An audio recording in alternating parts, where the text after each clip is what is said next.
préparer. Soyez assez gentils de couper, d'éteindre vos téléphones portables et vos iPads et tout ce qui peut faire du bruit. Voilà. Very good. Very good.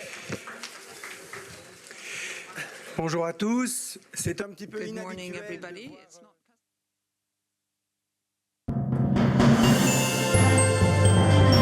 in Cannes.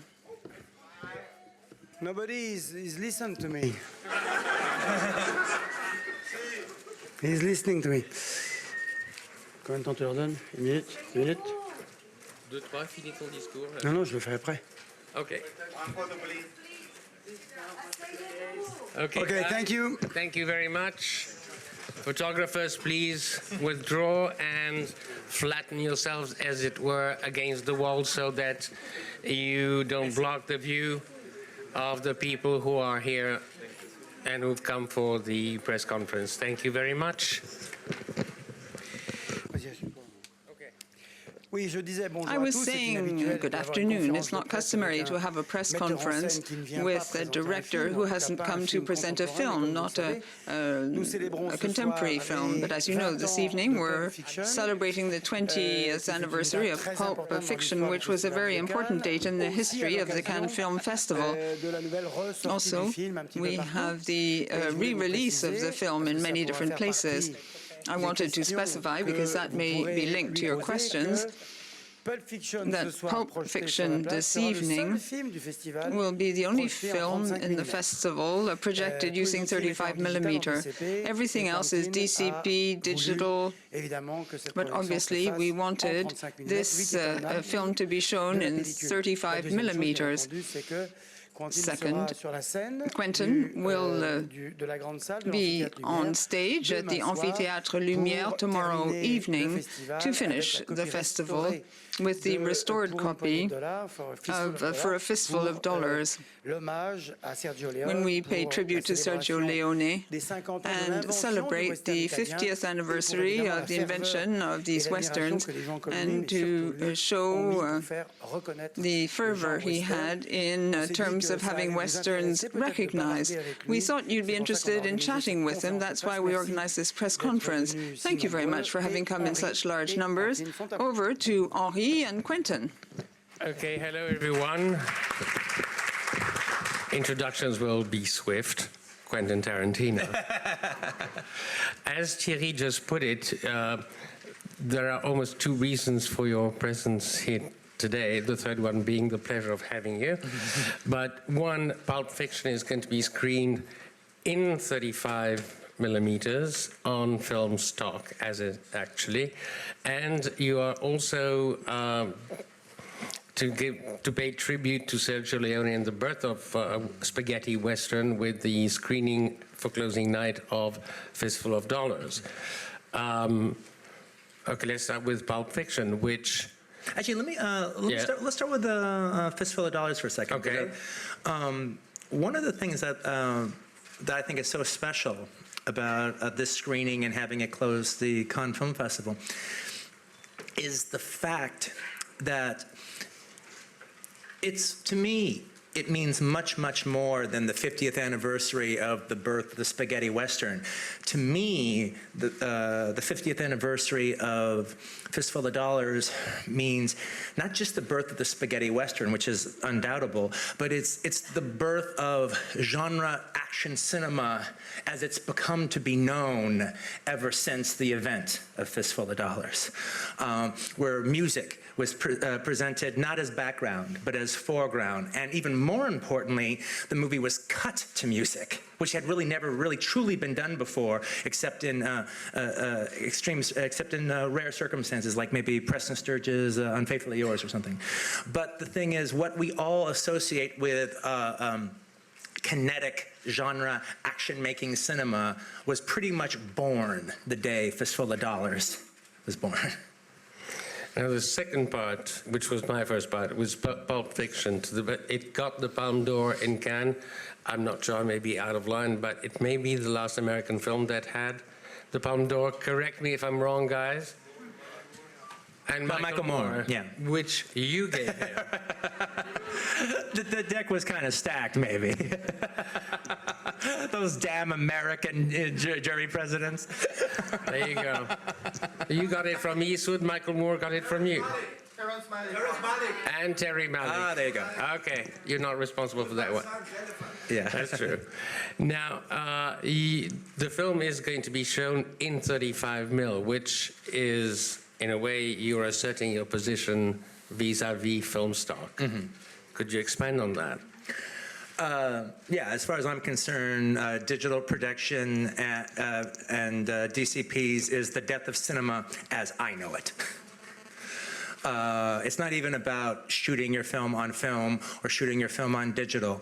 The fact that most films now are not presented in 35mm means that the war is lost. And digital projections, that's just television in public.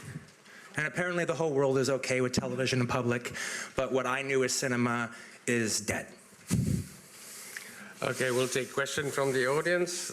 Okay, Peter Howell, go ahead. Morning, thanks very much. It's nice to see you back, Quentin. Peter Howell from the Toronto Star. Hi.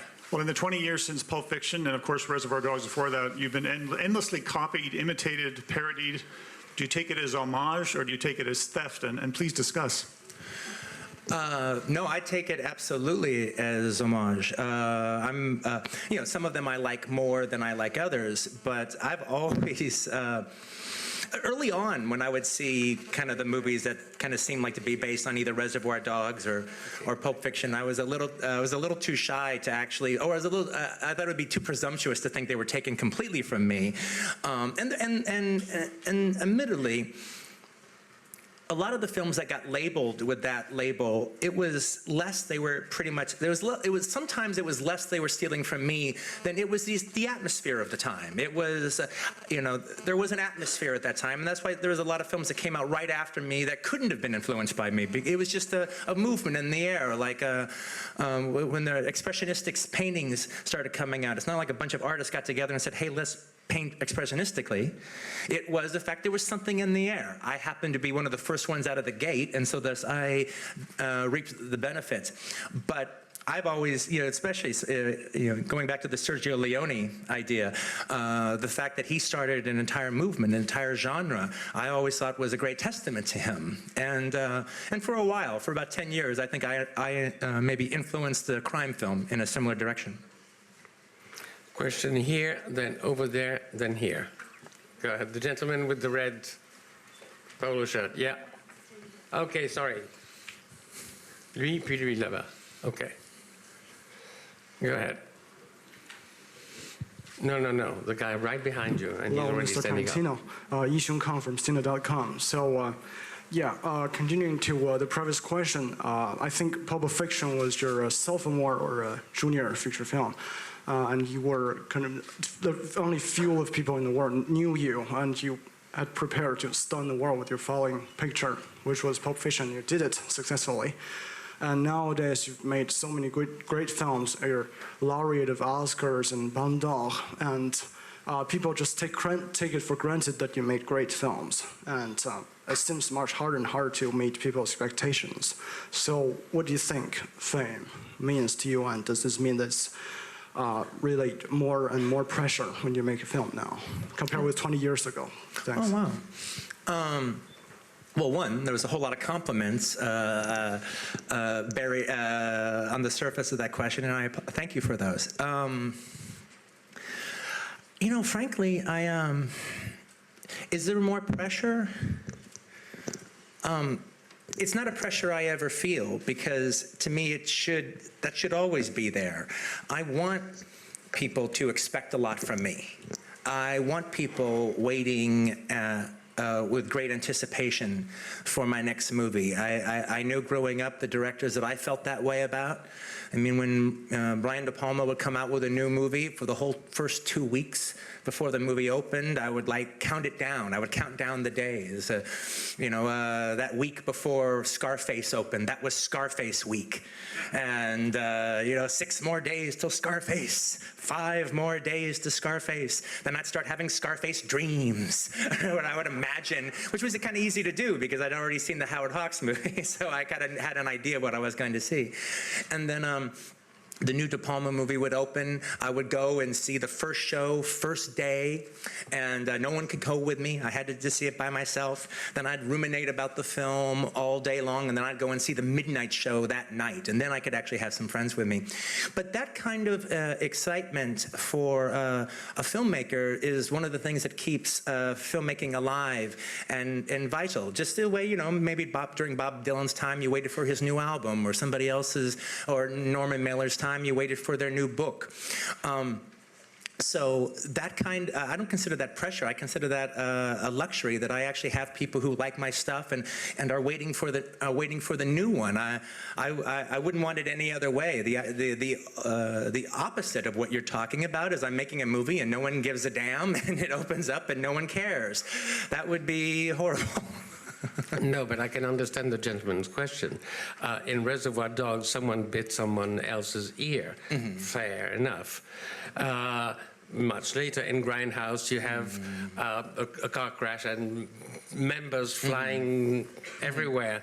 To top that one, you have Hitler killed in a theater. So does everyone say, how can you top that one up? No, I don't think that's what he meant. I don't think he meant topping it in regards to gore effects, all right? Or, well, that's what you described. I don't think they mean topping it as far as sensationalism is concerned. He just means, you did a good one last time, and are you going to meet the test this time? And my thing is, I know what he means, and I agree with it, but I love it. I mean, I truly love that aspect of it. Question over there, then over here, then here, and here. Go ahead. Hi there, Sarah from Reuters. Where are you, Sarah? Okay, there you go. Question for you about the Palme d'Or.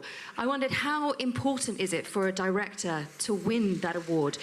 How much does it change things for you and where you're at in your career?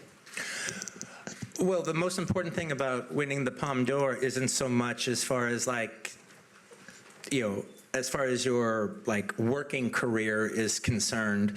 I don't know what I don't even know what that means, frankly, to tell you the truth. But as far as what it does for your prestige and what it does for you, as far as being one of the filmmakers of the world. And the filmmakers of the last 20th century, now into the 21st century, is immeasurable. Winning the Palme d'Or to this day has still been, as far as laurels are concerned, my single, absolutely positively greatest achievement of all the trophies that I have won. It's the one that has the biggest place of honor inside of my house. It's the one I want another one of maybe someday before they turn out the lights. My joke about the Palme d'Or is the only thing more prestigious than the list of directors who have won the Palme d'Or or the list of the directors who haven't. There you go.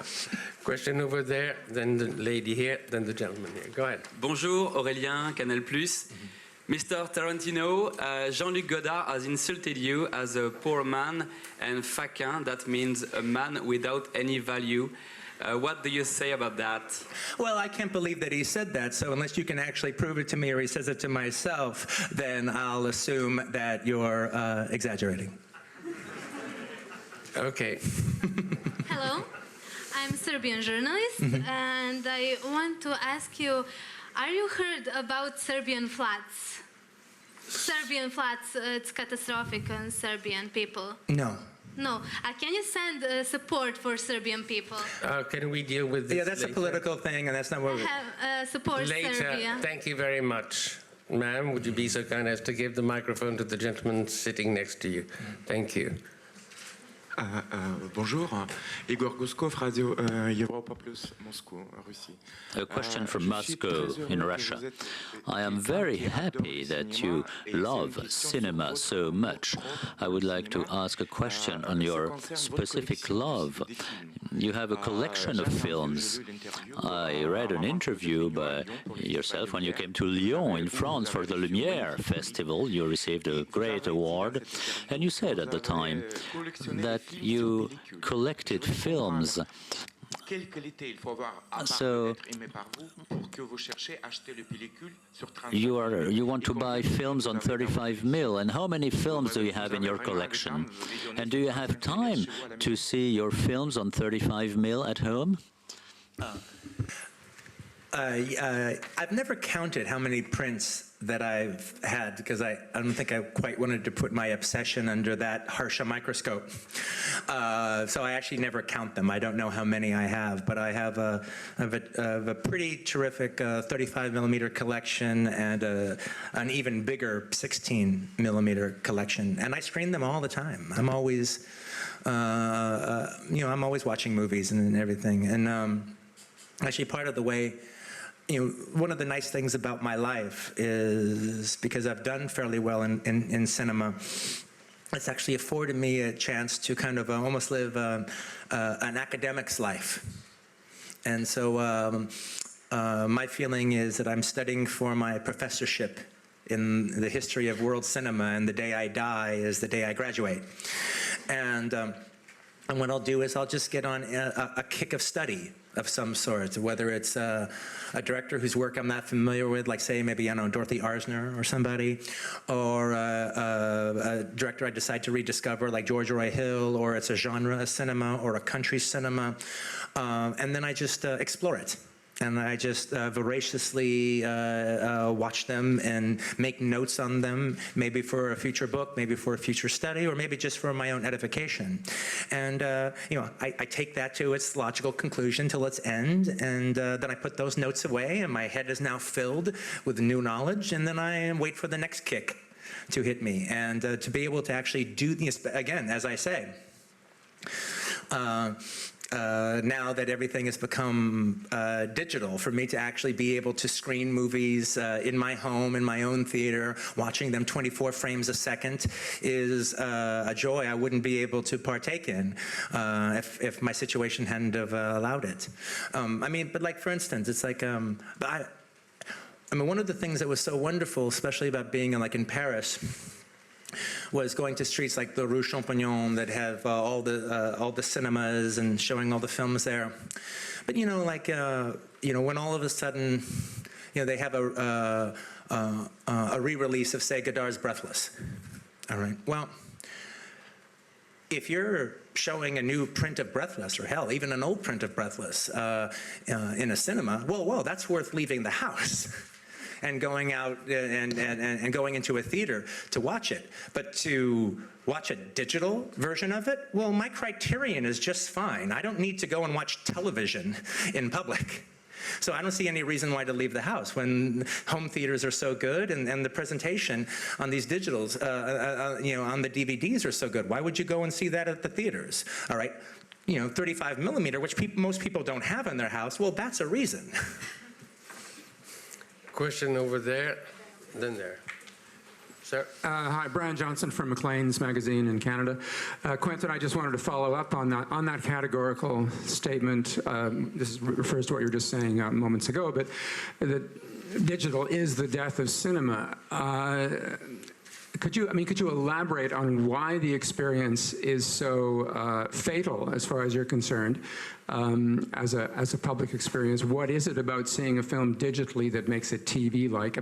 Because the facsimile is so kind of good these days. We're all here. But you just answered your own question. The facsimile. You just answered your own question.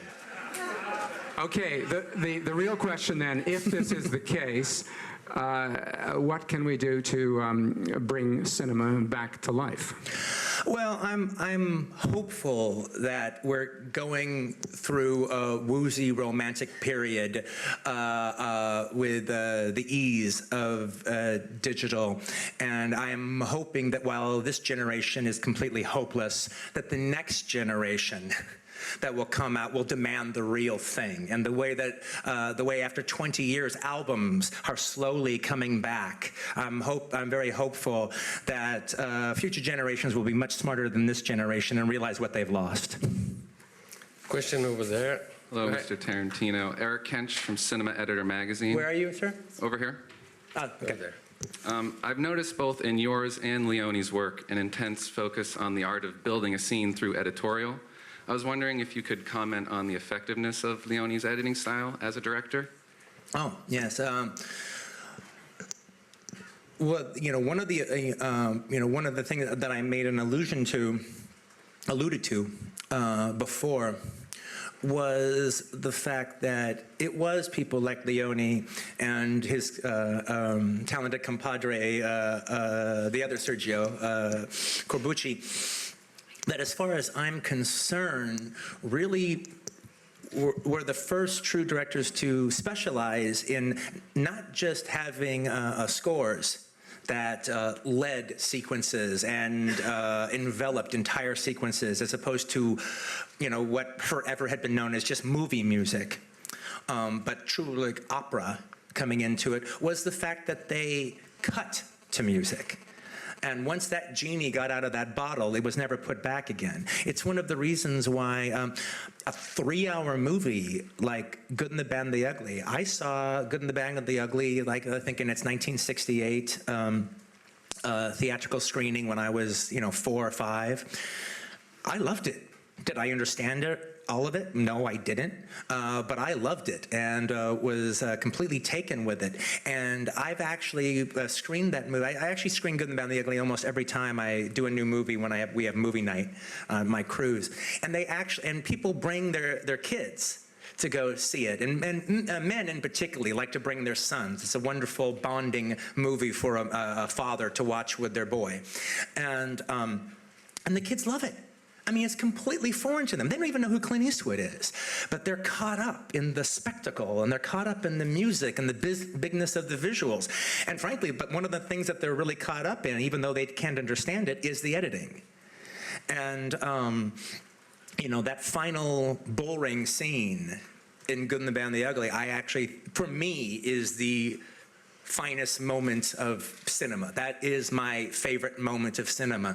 And I think the thing that makes it my favorite movie is the fact that you go through such a long journey to get to it. And then when you get to it, it just so delivers on the entire experience. As opposed to being exhausted, you're elated by the end of the film.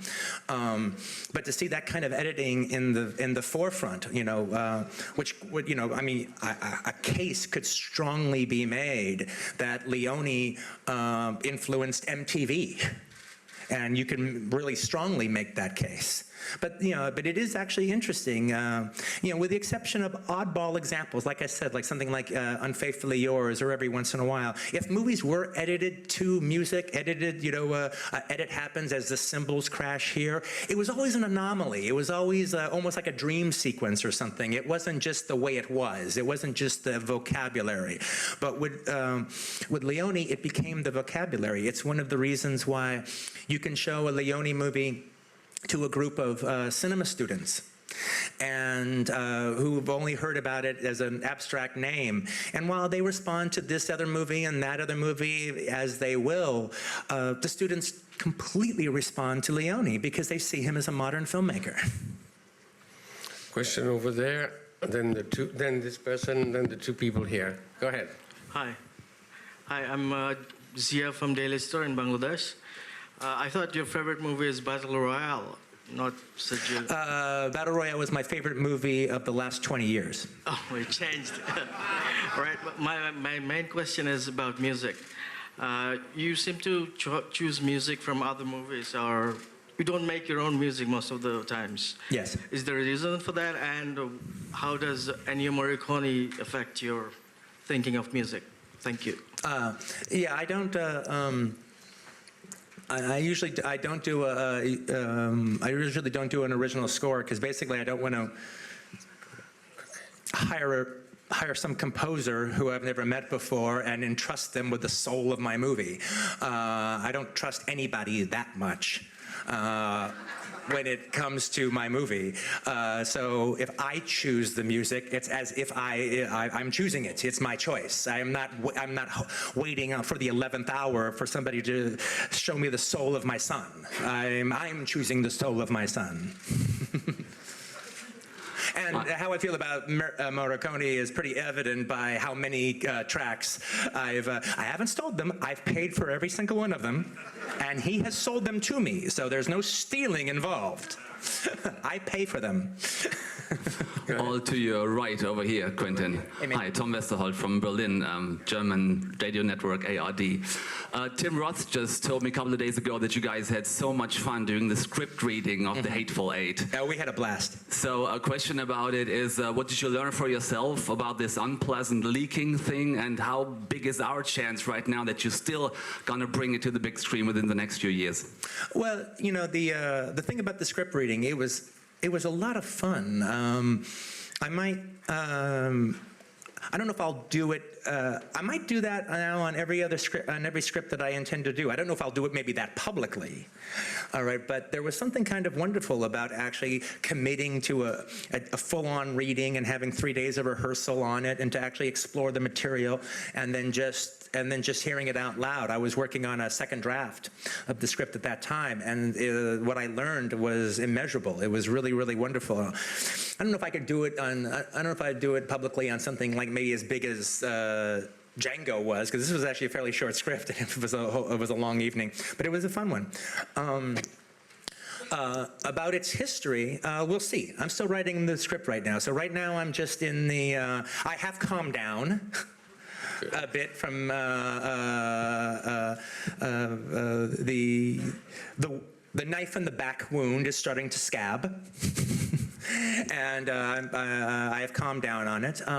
Exactly what I'm going to do, I don't know. I'm still in the process of writing it, finishing the second draft, and then I intend to do a third draft. I'm in no hurry. And maybe I'll do it, maybe I'll shoot it, maybe I'll publish it, maybe I'll do it on the stage, because I realize it could work very well on the stage. Maybe I'll do all three, but we'll find out. Wow. Hello, Quentin. Over here, Silvestre López Portillo from TV Club from Mexico. It's been 20 years. Hola. Hola, ¿cómo estás? Well, it's been 20 years from Pulp Fiction. What would you think about that young Quentin Tarantino if you saw Pulp Fiction for the first time today? Mm-hmm. Oh, if I was just watching it? Watching the young filmmaker named Quentin Tarantino. Yeah. Well, it's kind of an unfair question for the simple fact that I've always made my movies for me anyway, all right? I make them for me, and everybody else is invited, and they can do with them what they will, so I'm sure I would love it. Okay, Mike, go ahead. Hi, my name is Reka Sarka. I'm from Hungary, and I have two short questions. One was very similar to the Mexican question, but then I ask you, so do you actually rewatch your movies sometimes, or you just leave them there? And the second question is, we talked about the technology. What do you think about Super 8, for example? You mean actually Super 8 film itself? The old 8mm Super 8 film? Yes, I tell you, because in my region it's a big revival for it, and a lot of people are that's doing, exciting. So, yeah. That's cool. So well, I applaud that. Yeah. No, actually, the very first film, I never finished it, but the very first film I ever started trying to make, I shot on Super 8. And no, to me, that's the charming amateur medium, is Super 8. It's a very charming medium. What was the first part of the question, though? Oh, yes. Yeah, whenever I hear directors say that, they don't watch their movies, or they can't watch their movies because all they see is the flaws and it's just too painful, I feel so sorry for those people.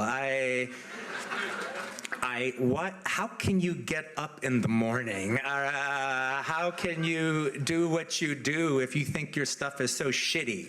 I don't know. If I thought my stuff, if it was too painful to watch my movies, I wouldn't make another one. I would just give up at some point. And I feel bad for them. I feel that their lives aren't as enriched as they could be. No, I watch my movies all the time, and I'm always like at home. They have a whole lot of movie channels, and they show the films uncut, and you just kind of hit the guide on your button, and you see all the different movies playing for the next 3 hours or so, going down a line, and you go down it, and whenever I see one of my movies is playing, I turn it on, all right? And maybe I watch it for a little bit. Maybe I'm deciding I'm going through the scroll to see what else is on. But I always watch it wherever it happens to come up. And sometimes I watch it for a bit and then I'm done. And sometimes I watch the whole thing. I hadn't seen Kill Bill Volume 1, I think, in a couple of years. I'd seen Kill Bill Volume 2. I'd screened it just for myself on film, I think, in the last year. But Kill Bill Volume 1, I hadn't. And I just noticed, like, in 15 minutes, it was going to be coming on like, you know, Showtime 2 or something. And I thought, well, you know, I'll watch the beginning. I'll watch it through the opening credits. I'll watch it through the bang, bang, you shot me down credits, and then that'll be it. God damn if I didn't watch that whole motherfucking thing from beginning to the fucking end. I mean, right to the very end, the last credits. And I felt very, very gratified.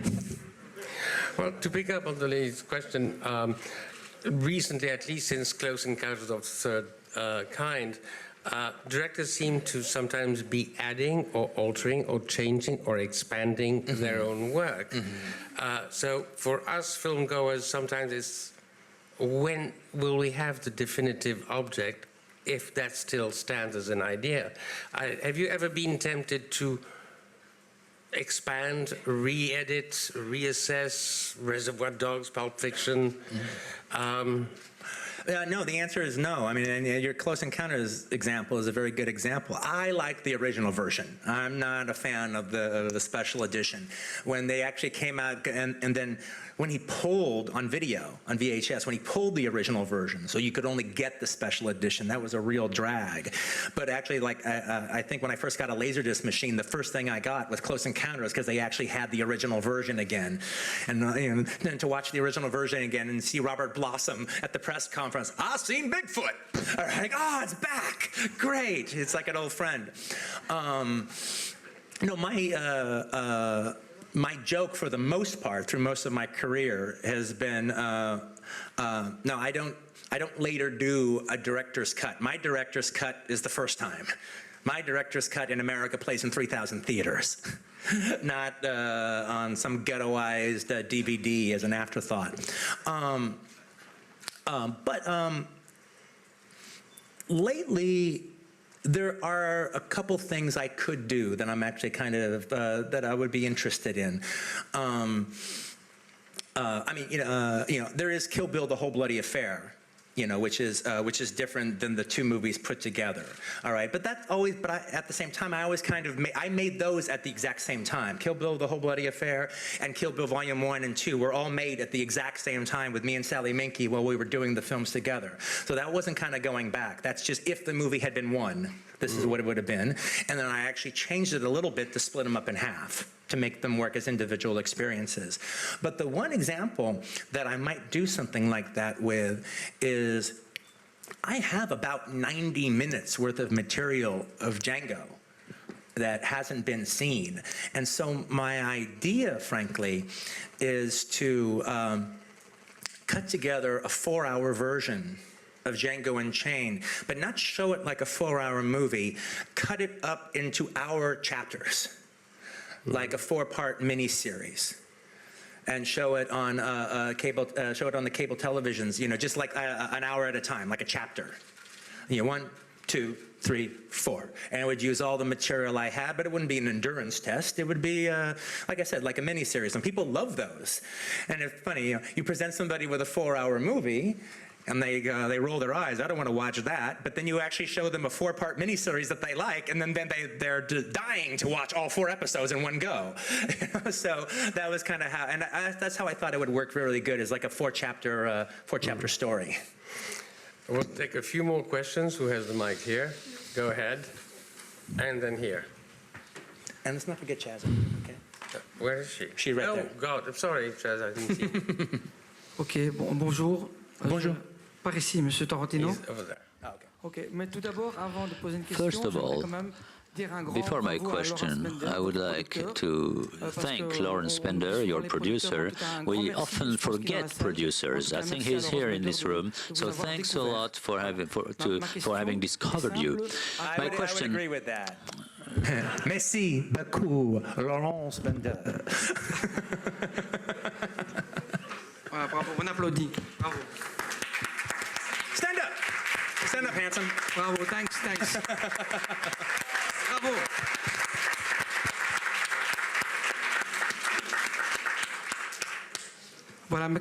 So my questions are as follows. Will there be a peplum Tarantino style?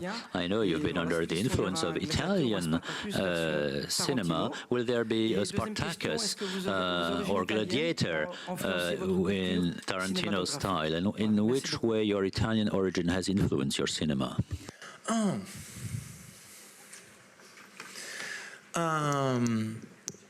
I'm not sure. I don't know if I really quite have an answer to that question. I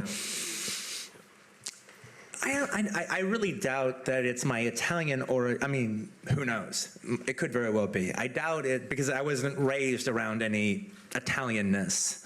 I didn't come from one of those Guido soprano kind of families where everybody's all into that stuff. As a matter of fact, it kind of creeps me out a little bit. All right, so I was never raised like that. But I've always responded to Italian cinema, and I think one of the things I've always responded to, as I've responded to in their own way, a lot of other cinemas, but what I've always responded to in Italian cinema was that flair for the operatic, that the kind of almost like flights of fancy that the films take, the cinematic arias that they go to, and just even in some of the cruddiest exploitation movies that they do compared to similar cruddy exploitation movies in America, there always was this slight delusion of grandeur in the Italian ones, whether it's a policier or it's Mad Max post-apocalyptic ripoff. There always was, compared to like the Filipino cinema of its time or the American drive-in cinema of this time, there was this operatic grandioseness, not about all of them, but about some of them. There was, I say, flights of fancy. And that kind of boldness has always spoken to me and relates itself in my cinema. It might very well be my Italian DNA talking to myself. Question here, and Chaz, go ahead. This is Iqbal from Bangladesh, Daily Prothomalo. Oh, hello, Bangladesh. Yeah, yes. My question is, personally, in real life, do you have any soft corner for the people who are real bad? You know, I can watch that you are portraying all the bad people in the real life, like people with gun who are doing all the killings. You are portraying them as sometimes, more sexy or more alluring, and you love to portray yourself as a bad guy in most of your films. So what do you think? By the way, I love your voice, man. You should do animated movies. You are...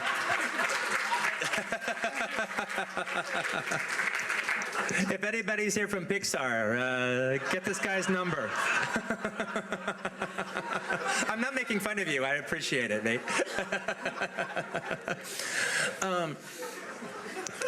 Yes, I think I've... like many filmmakers or writers or storytellers, I think I do have a sympathy for the devil in that regards. But actually, it actually is part of my, and I don't know why I do this, other than just, I guess, because it is very self-conscious. It's very unself-conscious, I meant to say. But I like presenting characters to an audience and showing them warts and all, showing the worst sides of them, the most violent sides of them, the most deplorable sides of them, and God damn it, I'm going to get you to root for them anyway. And I'm going to get you behind them anyway. And that is it's a special. It's where my storytelling lies, and I think part of the reason maybe that it's become such a thing is I actually do believe that when a filmmaker makes a movie or a novelist writes, well, I'll keep a filmmaker. When a filmmaker makes a movie, that first 10 years before he makes his first movie is probably the most important 10 years of his life, or her life, because they don't really know if they'll ever be able to do what it is they want to do. It could just be a pipe dream, yet at the same time they have to devote everything to it if it's ever going to come true. So it could be a 10-year folly, and then they've just wasted their youth trying to do something that will never happen. And frankly, now it's a little different, because with digital cameras, and you can actually try filmmaking and see if you actually have something to offer. But back then, you really didn't. You could spend 10 years and not really know if you have it. You could actually get the money to make a movie and realize that really wasn't where your talent lies. But during those 10 years, before I was able to make a movie, was me living through the 80s. And the 80s as far as Hollywood cinema was concerned, which to me was the most repressive cinema to come out of Hollywood since the 50s. And one of the ways that it was so oppressive was the fact that the Hollywood movie industry, almost seemingly led by Touchstone Pictures, had this thing where it was like, it was a mantra that every single movie had to follow, is that lead characters had to be likable. And that was the most important thing. Characters had to be likable. If the audience didn't like them, if the audience wasn't on their side 100% of the time, then it was considered a failure, and those movies never saw the light of day. Or even if a character was a bastard or the character was a jerk, he always had to be reformed sometime in the last 15 minutes. Everything was fucking Scrooge. You let the guy be the way he is, but in the last 15 minutes he redeems himself, and he's learned a lesson. And I hated that. Yet at the same time, crime novels of that era were very exciting. Pretty much led by Elmore Leonard. And then, and those characters were warts and all. And those characters had all kinds of foibles and strange traits and dubious motivations. But you ended up rooting for them anyway. And the fact that a novel, a character doesn't have to be likable. A character can be a perfect bastard, but they can be a very fascinating character that you want to follow the story. So in a lot of ways, my cinema in the early 90s, and I think there was a lot of other people like me who felt the same way, was a reaction to that oppression that I had felt in the 80s. And since that time, it's sort of become my character style, my way of exploring characters. Chaz? Hi, Quentin. Chaz Ebert from RogerEbert.com and the Chicago Sun-Times. My question is sort of leads a little bit from what you just said. Aside from the loss of celluloid and that dreamlike state that it gives, which I agree with you on, where do you see like the content and other themes of film moving forward in the future? And what do you think about the state of filmmaking now? Well, I mean, one thing, now let me talk a little bit out of the other side of my mouth after being so demonstrative about cinema versus digital. The good side of digital is the fact that a filmmaker, a young filmmaker, can have a chance, can actually now just buy a cell phone. And if they have the tenacity to actually put together you don't even need that much of a crew, but put together, come up with an interesting story and get some interesting actors or not, and put something together, they can actually make a movie. And then that film can go on the film festival circuit, and they can be legit. They can be real. Back in my day, you at least needed 16 millimeter to do something like that, which was a Mount Everest most of us couldn't climb. And so in a more democratic artistic society, we're going to have to put up with a whole lot of junk, all right? But there are maybe some flowers in the dustbin that will appear that might not have ever had the tenacity to get a film made if things were like in the old days. So that's me a little bit kind of talking out of the other side of my mouth, saying the good part about it all, especially for younger filmmakers. Now, why an established filmmaker would shoot on digital, I have no fucking idea. I don't get it at all. Don't get it. I just can't understand it. Having said that, I actually just did a thing the other day. I periodically put the state of film under a microscope and just review it. And I did an email chain with a group of friends recently where I asked them who they felt the 10 most exciting filmmakers working currently today were. And I wrote my list, and then and then other people started writing their list, and we'd go back and forth discussing it. And however, they'd write things, and I'd keep going back to the word exciting. that was an important part of the delineage of the 10. Exciting. And in the course of coming back to that word exciting, it made me start thinking about what does that mean, exciting? And ultimately, I think what that means is you feel that their best work is still in front of them. That's what makes a filmmaker exciting. That's what makes you anticipate the new movie coming out, because the new movie could be their best one. It could be, from this point on, they will.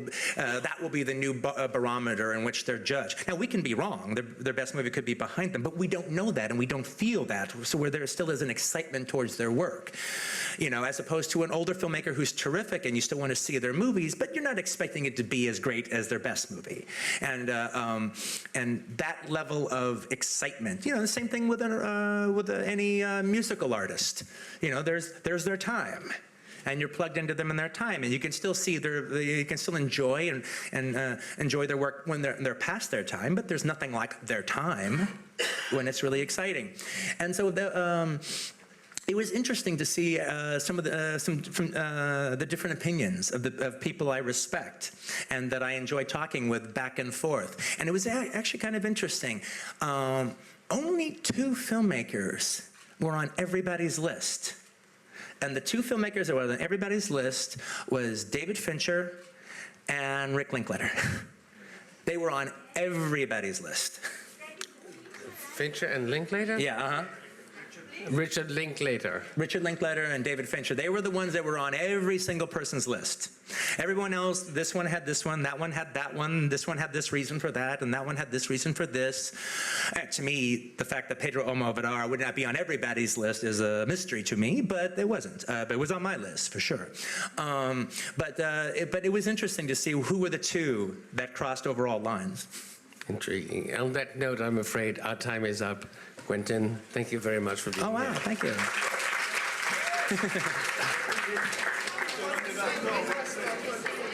Say that again?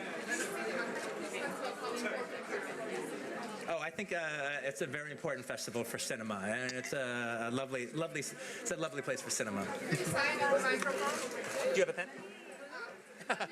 You should have brought that with you. Then I have to do it with everybody, honey. I'm sorry. How about a handshake instead, okay? Thank you. Thanks. As always, They were really nice. I was expecting more Hey Malay questions.